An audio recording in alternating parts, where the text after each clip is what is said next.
Baik, Assalamualaikum warahmatullahi wabarakatuh. Perkenalkan nama saya Salna Sari dengan NIM A1A1246062.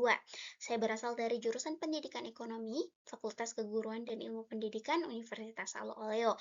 Pada kesempatan ini saya akan mempresentasikan hasil dari review jurnal saya dengan tema Entry, Exit, and Long Run Equilibrium in Monopolistic Competition International Evidence.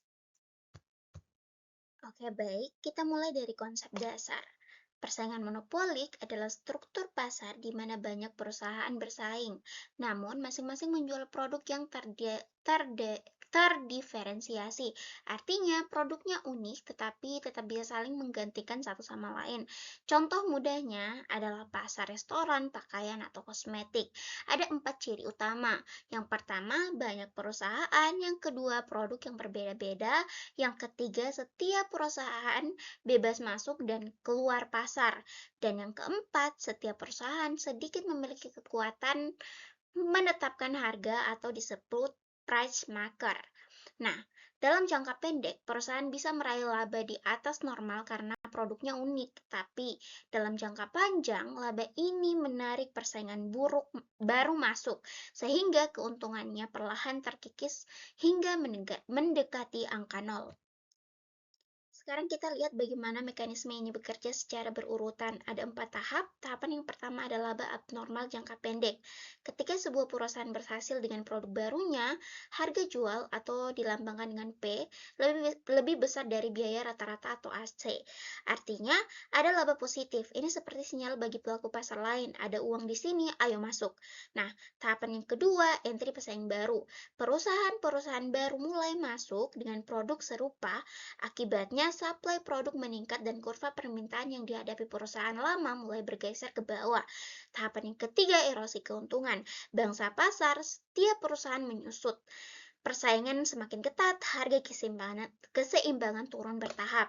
Nah, tahapan yang keempat, equilibrium jangka panjang. Akhirnya, P sama dengan AC. Laba ekonomi sama dengan nol. Tidak ada lagi insentif untuk perusahaan baru masuk. Lalu apa kaitannya dengan ISLM? Perhatikan kotak kuning di bawah. Saat gelombang entry terjadi, investasi agregat melonjak. Nah, kurva IS bergeser ke kanan, pendapatan nasional naik sementara, tapi ketika equilibrium jangka panjang tercapai dan investasi baru melambat, kurva IS cenderung kembali ke kiri. Disinilah peran kebijakan fiskal dan moneter untuk menjaga stabilitas pendapatan nasional. Nah, slide ini adalah inti dari review jurnal.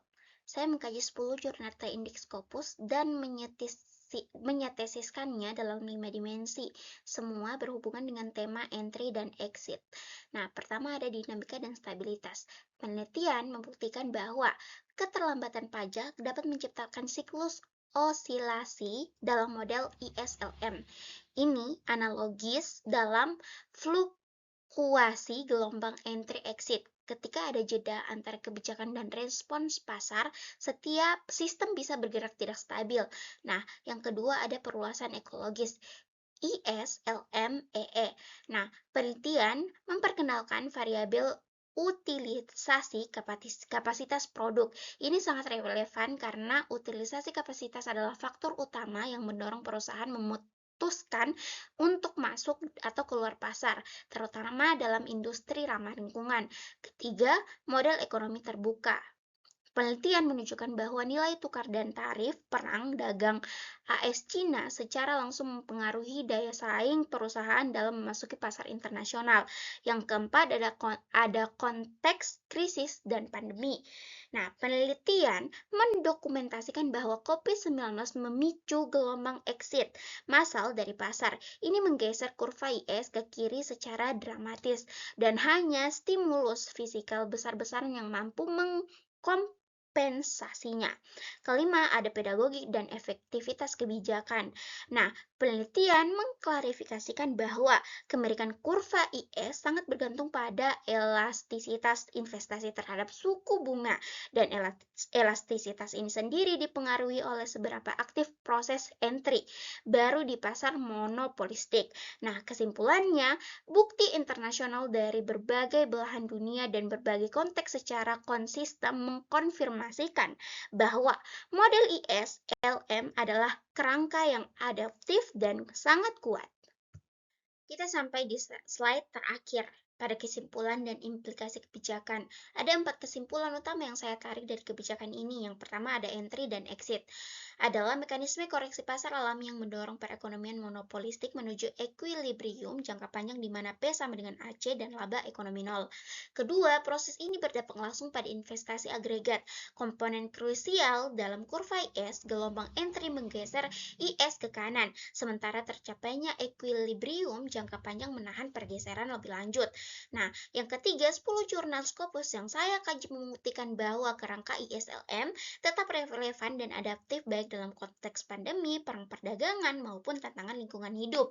Nah, yang keempat, meski kuat sebagai alat analisis model ISLM perlu terus diperluas untuk menangkap dinamika struktural pasar modern yang semakin kompleks. Dari sisi implementasi kebijakan, ada 3 rekomendasi. Pertama, kebijakan fiskal. Pemerintah perlu memberikan stimulus saat terjadi exit massal akibat krisis dan merancang insentif pajak untuk mendorong entry di sektor strategis.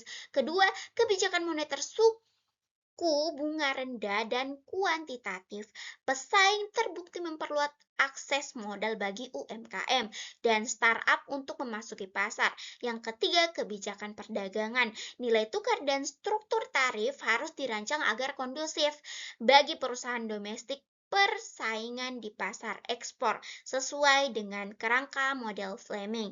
Nah, itulah tadi dari saya, Salna Artikasari. Saya mengucapkan terima kasih karena telah mendengarkan sampai akhir. Assalamualaikum warahmatullahi wabarakatuh.